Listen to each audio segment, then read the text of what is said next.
किसान भाइयों, अधिकतर क्षेत्रों में सोयाबीन की जो फसल है वो लगभग 1 से 1.5 महीने की हो चुकी है। और इस समय पर आपने यदि किसी भी प्रकार की जो वैरायटी है उसका चयन किया है तो इस समय पर आप उनमें फूल निकलते हुए देख रहे होंगे। यानी कि किसान भाइयों, जो सोयाबीन की फसल है वो लगभग फूल आने की स्टेज पर हो चुकी है। तो आप इस समय कौन कौन सी ऐसी गलतियां हैं उनको नहीं करना है। और किसान भाइयों, आज की इस खास वीडियो में बात करेंगे कि सोयाबीन की फसल में NPK 1919 किस प्रकार काम करता है।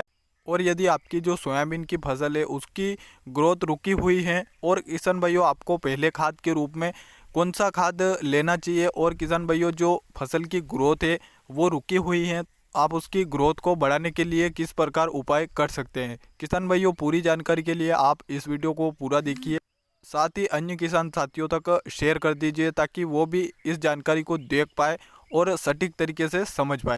किसान भाइयों, अधिकतर क्षेत्रों में जो सोयाबीन की बुआई हुई थी लगभग 1.5 महीने की फसल हो चुकी है, और इस समय पर फूल आने की अवस्था बन जाती है। और इस समय पर जो सोयाबीन की फसल है उसमें रस चूसक कीटों और इल्लियों का भी प्रकोप हो जाता है। तो इस समय पर आप कीटनाशक और रस चूसक कीटों के लिए कीटनाशक का भी आप उपयोग कर सकते हैं। इसके अलावा किसान भाइयों, यदि आपकी जो सोयाबीन की फसल है उसमें यदि फूल आने की अवस्था बन चुकी है या फिर फूल आ चुके हैं तो इस समय पर आप भूलकर भी खरपतवार नाशक दवा का उपयोग कर रहे हैं तो वो भी आप भूलकर ना करें, क्योंकि किसान भाइयों, जो सोयाबीन की फसल है उसमें यदि आप खरपतवार नाशक दवा का उपयोग करेंगे तो सोयाबीन की जो फसल है यकीनन उसको एक झटका लगता है, जिसकी वजह से किसान भाइयों जो फूल गिरने की समस्याएं भी आ सकती है। इसके अलावा किसान भाइयों, यदि फूल आ रहे हैं तो उस समय आप NPK घुलनशील खाद का भी उपयोग कर सकते हैं। साथ ही आप यदि टॉनिक का उपयोग कर रहे हैं तो वो भी आप पहले कर सकते हैं, क्योंकि किसान भाइयों जो फसल की ग्रोथ है उस समय पोषक तत्वों की काफ़ी आवश्यकता होती है,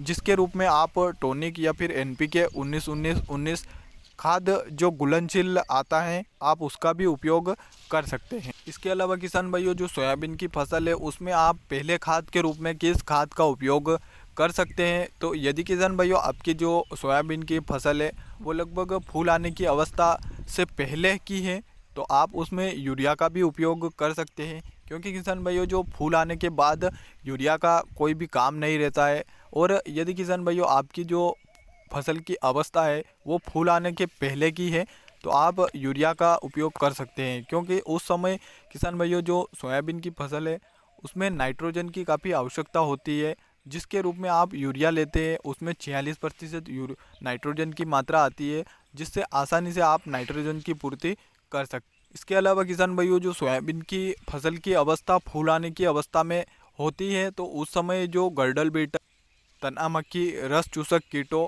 और आदि जो कीट होते हैं जो सोयाबीन की फसल को काफ़ी प्रभावित करते हैं तो उनके नियंत्रण के लिए भी आप पहले स्प्रे के रूप में आप कीटनाशक का उपयोग भी कर सकते हैं। इसके लिए आप फंगिसाइड भी ले सकते हैं, क्योंकि किसान भाइयों जो सोयाबीन की फसल है उसमें फंगस का भी अटैक देखने को मिलता है। तो इसके रूप में आप यदि कर रहे हैं तो कीटनाशक सोलोमोन का भी उपयोग कर सकते हैं। और इसके अलावा किसान भाइयों UPL कंपनी का साफ भी आप ले सकते हैं। और किसान भाइयों जो टॉनिक के रूप में आप सागरिका लिक्विड फॉर्म में आता है आप उसका भी प्रयोग कर सकते हैं। इसके अलावा किसान भाइयों NPK 19-19-19 जो पानी में घुलनशील होता है आप उसका भी स्प्रे कर सकते हैं। साथ ही किसान भाई, यदि आप NPK 19-19 और टॉनिक को आप ले रहे हैं तो आप किसी भी प्रकार से एक चीज़ का उपयोग कर सकते हैं।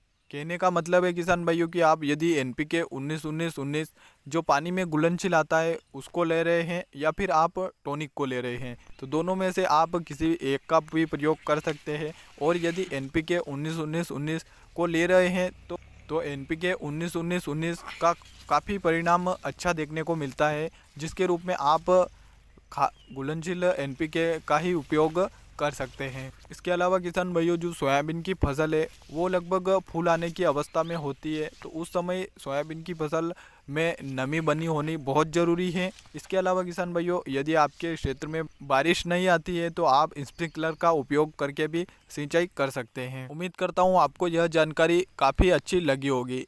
ऐसे ही खेतीबाड़ी के अन्य वीडियोस देखने के लिए आप चैनल को अवश्य सब्सक्राइब कर ले, क्योंकि हम इसी प्रकार की जानकारी आपको हमेशा उपलब्ध कराते रहते हैं। आज के लिए इतनी ही जानकारी थी। लौटेंगे एक और नए वीडियो के साथ, तब तक के लिए धन्यवाद।